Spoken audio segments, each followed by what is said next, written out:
Setelah Soeharto menyatakan mundur dari jabatan kepresidenan pada tanggal 21 Mei 1998, pada hari itu juga Wakil Presiden B.J. Habibie dilantik menjadi Presiden Republik Indonesia.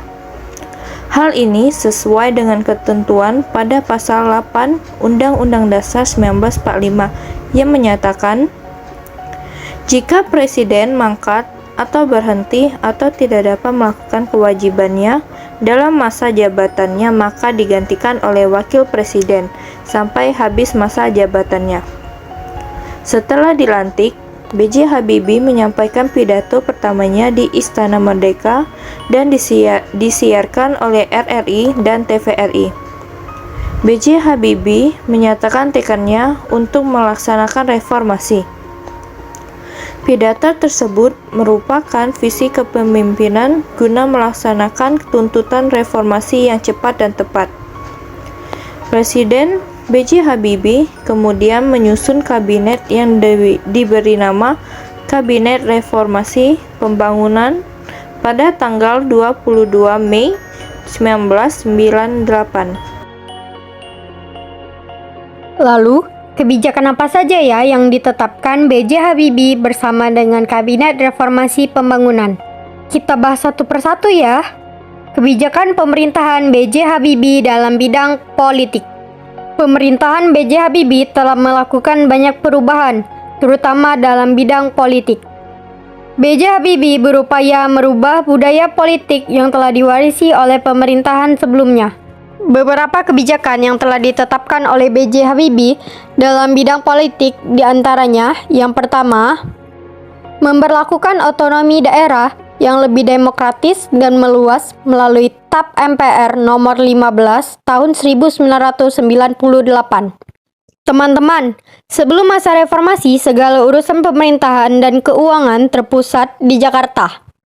Akibatnya, banyak daerah penghasil sumber daya alam seperti Riau, Sumatera Selatan, Papua, dan Kalimantan justru hidup di bawah garis kemiskinan. Pemerintahan B.J. Habibie kemudian menerbitkan Undang-Undang Nomor 22 Tahun 1999 tentang otonomi daerah sebagai upaya mengatasi kesenjangan antara pusat dan daerah, sehingga Indonesia dapat keluar dari krisis ekonomi.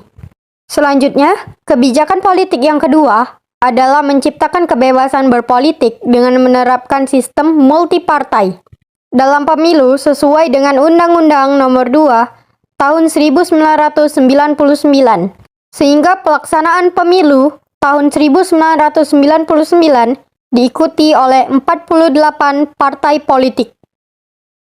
3. Menciptakan konferensi pers tentang perlindungan pers dan tugas wartawan yang menjamin perlindungan pers dan para wartawan.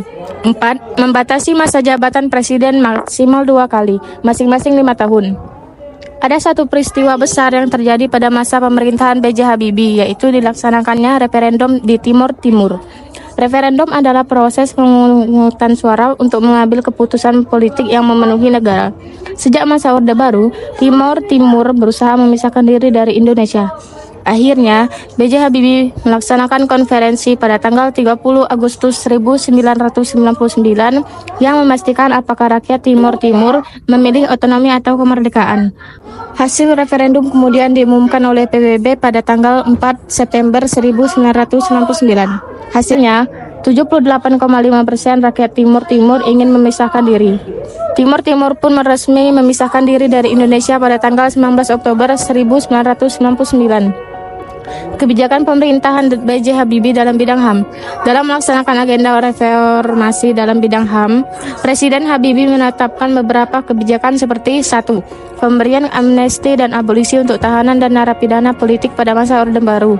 Amnesti adalah pengampunan dari Presiden kepada tahanan. Abolisi adalah penghapusan proses hukum yang sedang berjalan kepada para tahanan. Salah satunya adalah pembebasan Sri Bintang Pamungkas yang dipenjara karena mengkritik kebijakan Soeharto. Menurut B.J. Habibie, menahan tokoh-tokoh sistem demokrasi. 2. Menghilangkan tanda khusus pada KTP warga negara Tionghoa. 3. Menghilangkan diskriminasi ras, etnik, dan agama. Kebijakan pemerintahan B.J. Habibie dalam bidang ekonomi. Yang pertama, berhasil mengatasi krisis moneter dengan cara menurunkan nilai tukar rupiah terhadap dolar dari 16.000 per 1 dolar menjadi 6.700 per 1 dolar. 2. Berhasil menurunkan laju inflasi. 3. Distribusi kebutuhan pokok mulai kembali berjalan dengan baik. Masa pemerintahan B.J. Habibie hanya berlangsung 1 tahun 5 bulan saja teman-teman, yaitu dari tanggal 21 Mei 1998 sampai dengan 20 Oktober 1999. Lalu, bagaimana berakhirnya masa pemerintahan B.J. Habibie? Pada tanggal 14 Oktober 1999, MPR mengadakan sidang umum MPR. Pada sidang tersebut, B.J. Habibie menyampaikan pidato pertanggungjawabannya sebagai Presiden RI. Namun, sebagian besar anggota MPR menganggap B.J. Habibie tidak mampu menjalankan tugas sebagai presiden, terutama tentang masalah referendum Timur Timur. Tanggal 20 Oktober 1999, MPR mengumumkan bahwa pidato B.J. Habibie ditolak. B.J. Habibie mengatakan bahwa dia ikhlas menerima keputusan MPR dan mengundurkan diri dari mencalonkan diri pada pemilihan presiden selanjutnya. Pada hari yang sama, di hari pidato pertanggungjawaban B.J. Habibie diumumkan, yaitu pada tanggal 20 Oktober 1999, MPR mengadakan rapat paripurna dalam rangka agenda pemilihan presiden. Pada saat itu, calon presiden diantaranya Abdurrahman Rahid, Megawati Putri Soekarno, dan Yusril Ihza Mahendra. Namun Yusril mengundurkan diri beberapa saat sebelum dilaksanakan pemungutan suara. Kemudian Abdurrahman Rahid diangkat menjadi presiden yang keempat.